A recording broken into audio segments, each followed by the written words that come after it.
So we are halfway through 2023, and I want you to go back to your New Year's resolution. Did you promise yourself you were not going to yell and react out of anger in 2023 to your kids? Did you have that New Year resolution for this year? Now is a good timing to look back and to reset if that hasn't been the result that you've been getting, because we still have another half of the year. The year is not over. We have another half that we can course correct. And in this episode, I'm going to talk about why the don't yell resolution isn't holding for us and how to fix it. Hello, my name is Marcela Collier. I am a certified parenting coach. I am head coach here in HIC Parenting Education, and you're listening to the Parenting with Understanding podcast. So, on this episode, we are going to talk about the why this New Year resolution is not holding. Maybe you tried for a few weeks or maybe for a few months, and as the year went on, it faded away. And now you might feel guilty about it. I remember that was me back in the day. So, this episode is to put a light on why this is happening.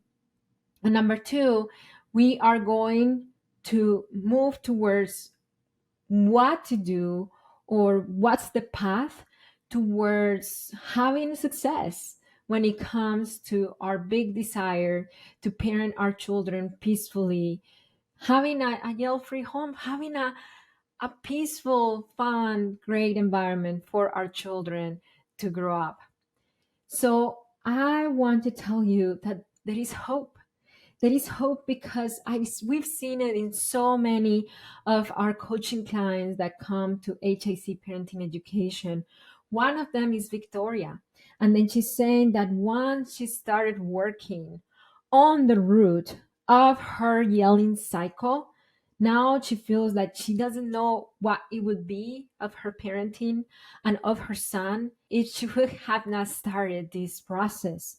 She said that she will probably be yelling multiple times and feeling guilty about it and feeling like a victim. This is actually a message that she allowed me to share here that I received on DM.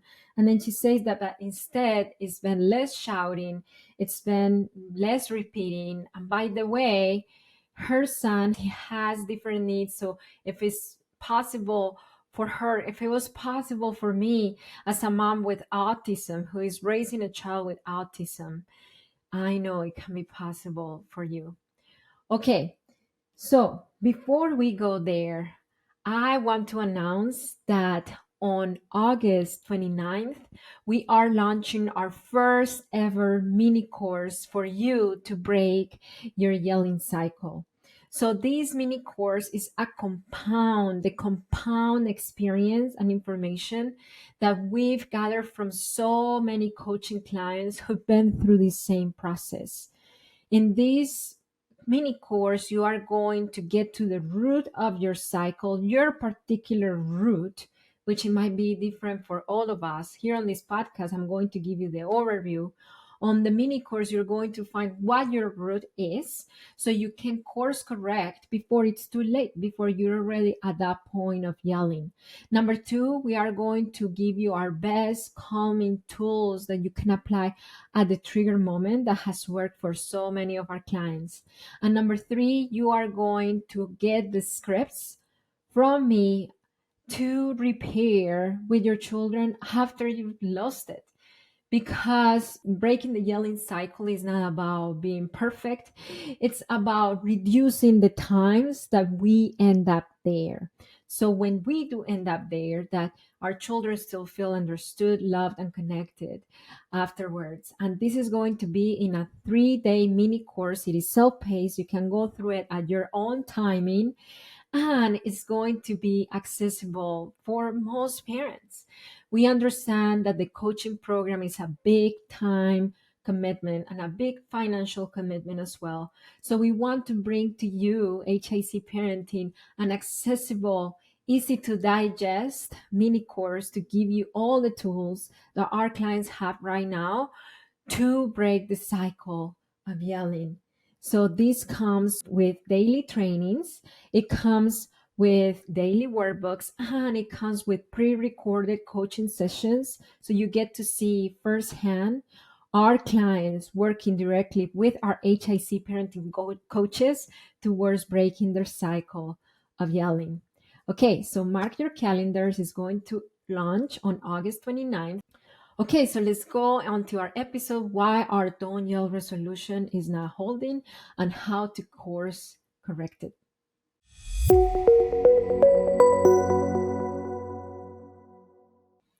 I remember in 2012 that I had the firm desire to parent my children in foster care peacefully. And I remember one day we were sitting at the dinner table, and then my child in foster care, he just started with this, I would say, if I would label it, I would label as sassy attitude, and that got on me. And then after trying to get him to be respectful, I yell, "Stop! Enough! I have enough of you." And I went to my bedroom to feeling so guilty because he came to me. This child has been living a lifetime of rejection, and here I am saying that I'm done with him, and I felt so guilty and shameful. And then I wanted to work so bad through towards breaking this cycle. As I started going through parenting coaching, I realized that yelling is more than a reaction. I remember trying to take deep breaths, and that wasn't working. Eventually, I would end up raising my voice. I remember going back to my bedroom and coming out, and then I would try, and then I would always, or most of the time, and at that point of snapping out of anger or just not, I wasn't like a yeller, but like snapping hard out of anger, and then feeling so guilty. So I learned with the help of my parenting coach at the time that yelling is more than a reaction. So us actually try not to yell, to hold it in, to convince ourselves that we shouldn't be angry or we shouldn't feel what we were feeling at the moment would just add more stress and anxiety to us, and it would take us to yell even faster. So, what helped me at first was to understand my yelling cycle. So the yelling cycle goes something like this. Let me know in the comments if you're watching this podcast from our YouTube channel, if you relate to any of these steps. Number one, there is a trigger. So we were sitting at the dinner table. It was so long ago that I don't even know why this sassy attitude came from, but it was just, I think it was the rolling eyes. Yes, it was the rolling eyes kind of attitude, and I saw kind of the third eye roll, and that triggered my reaction. Stop. I am done with you. It's enough. I'm done with you. And then I went to the bedroom and I feel guilty. So, step number one, the trigger. Step number two, the reaction. Step number three, feeling guilty about it. Step number four, finding a resolution. I'm not going to yell from now on. I'm going to stand up strong and take deep breaths, and I'm not going to yell. So that's the other step. You have a resolution to not yell, and you go back out there and you try so hard not to yell, then you end up on the same place and you repeat. So it's actually this step of trigger, reaction, guilt, resolution, rinse and repeat. And I was living that over and over. I was spinning in that cycle because I was running my parenting from the understanding that what I was living at that moment, that particular parenting experience that I was living at that moment, was what was causing me to yell. And it was not. It was deeper than that. It was just, the reaction was just what flourished from deeper things. So let's talk about those deeper things. Breaking the cycle is more than willpower. And this is something that you're going to work in the Break the Yelling Cycle mini course. It comes all the way from how we relate to ourselves when we feel anger, when we feel angry, when we are at that moment that we feel like the boiling water, the boiling milk, and it rises up all the way to our cheeks and our face gets red and we clench our fists and our jaw gets tight. What happens? So, one of the things that you're going to review in Module 1 is about the root of the yelling cycle. So, we are going to expand this in depth in Module 1. Today, I'm going to give you the overview of that root.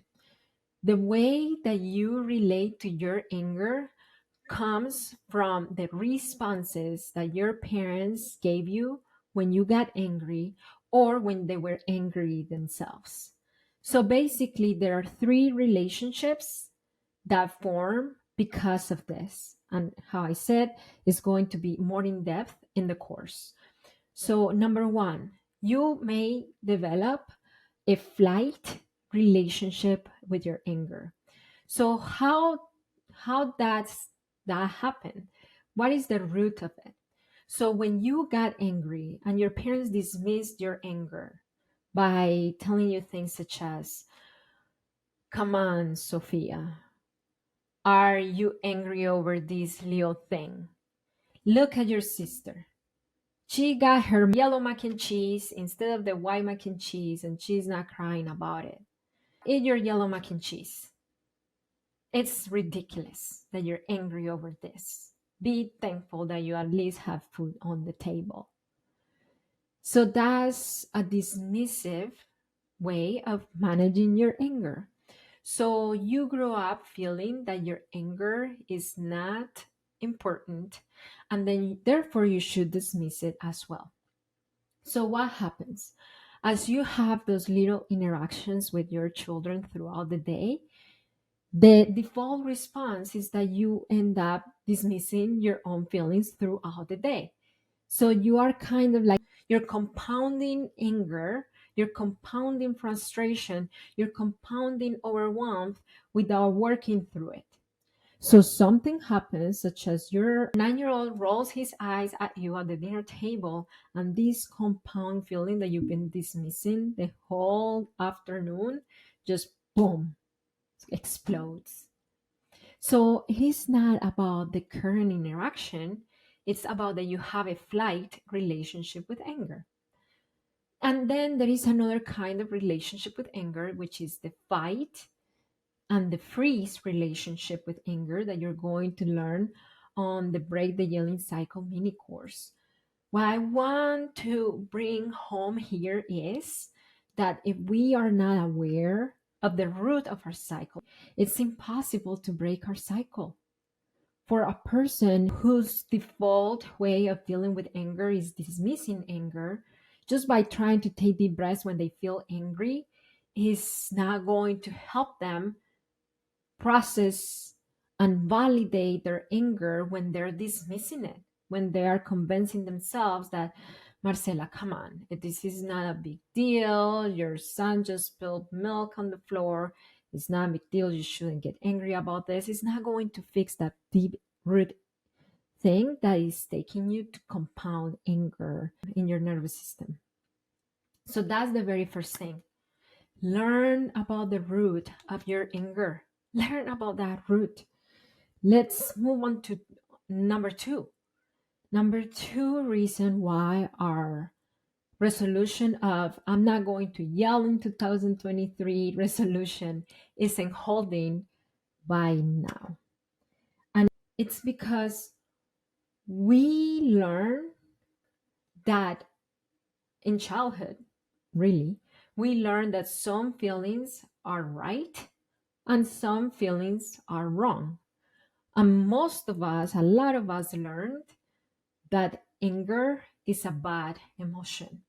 So what happens? A lot of us fear our own anger and we end up fearing our children's anger. Have you ever feel like you're walking on eggshells and like you don't do things in order to not rock the boat with your child?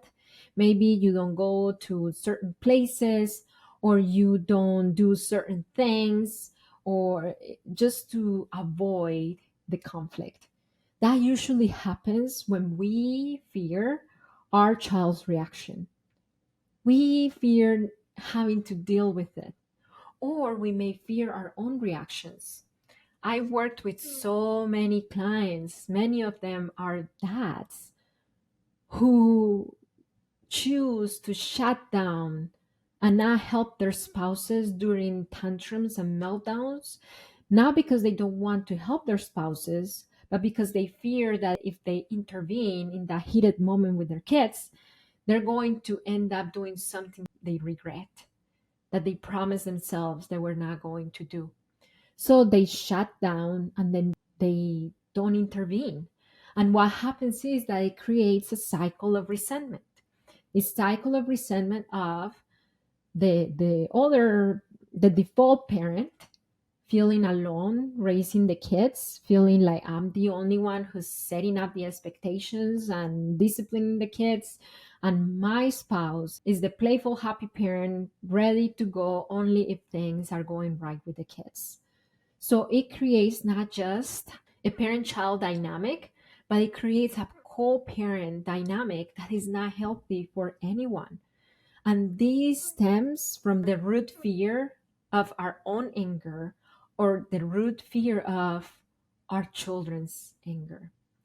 So, with our clients, what we do and what you're going to see in one of the pre recorded coaching sessions in the Break the Yelling Cycle mini course is that you are going to see us working towards helping and supporting these parents to embody safety when they face anger, meaning that they relate anger with safety.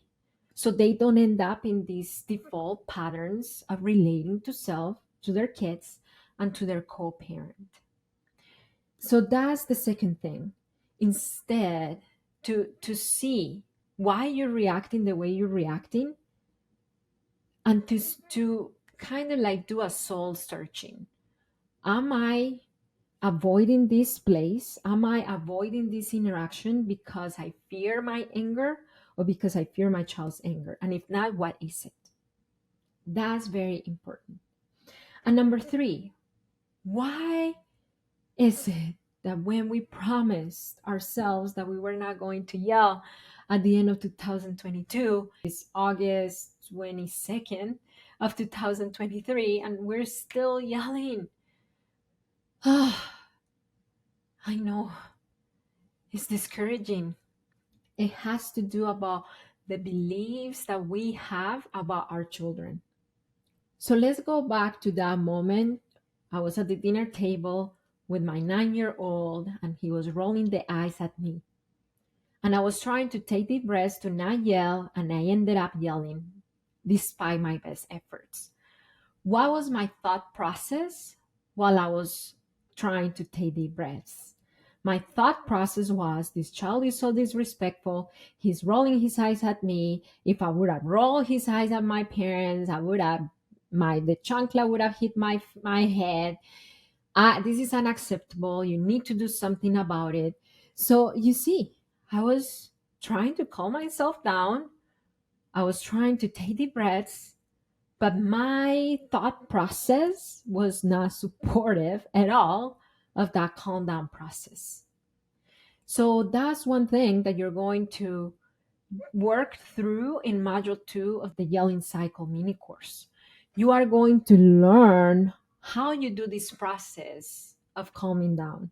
I know that you might be taking a few deep breaths.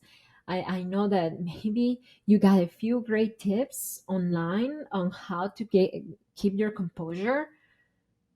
But what we do would not profit if what we think is not aligned to what we're doing at the moment. So it wasn't until I started changing really the mindset of those limiting beliefs that I have about my child, of he's disrespectful. I was projecting my own childhood. I would have been smacked if I would have done this. I was projecting my own childhood. It wasn't until I stopped doing that and I started really getting into the perspective of what my child's thought process was. That's what really helped me. So I started seeing not the disrespectful child. I started seeing the child, maybe he had a really hard day at school and he was just trying to eat his dinner. And I was asking him questions about whatever, about the therapy the next day, about school. And because he didn't want to talk, he just wanted to eat his dinner in peace, he rolled his eyes at me. I'm not justifying his behavior, I'm just making sense of his behavior. So, my invitation is for you to start making sense of your child's behavior before you get to conclusions of the why of your child's behavior. Because those limiting beliefs, those labels that we put on our children, would not help us break our yelling cycle. That's why we promised ourselves in 2022 we were not going to yell at our kids, and then these beliefs kick in, and then we cannot hold it because we cannot follow with our actions what we're not believing in our hearts and in our minds. If you're like, Marcela, all these tips are so great, I need to read them, I need to have them with me, you can go and see our show notes. Go to hicparenting.com. Yes, hicparenting.com. And then on the homepage, you scroll down and you can find the show notes for this podcast episode where I list all the things that are holding us from breaking our cycle of yelling and how to course correct it. I have a question for you. Do you have this New Year resolution of breaking your yelling cycle? If yes, let me know in the comments if you are watching from YouTube. How is it holding on by now, August of 2023? If you found it valuable, if you found this podcast episode valuable, I encourage you to leave us a review. It helps us get to more parents because the Parenting with Understanding podcast is a great resource for parents around the world to learn to heal their reactivity and connect at a deeper level with their children. If you have not followed us, I encourage you to follow us. We are in all platforms: TikTok, Instagram, Facebook, YouTube at High Impact Club. And remember that it only takes understanding to break your cycle. I'll see you next time. Bye.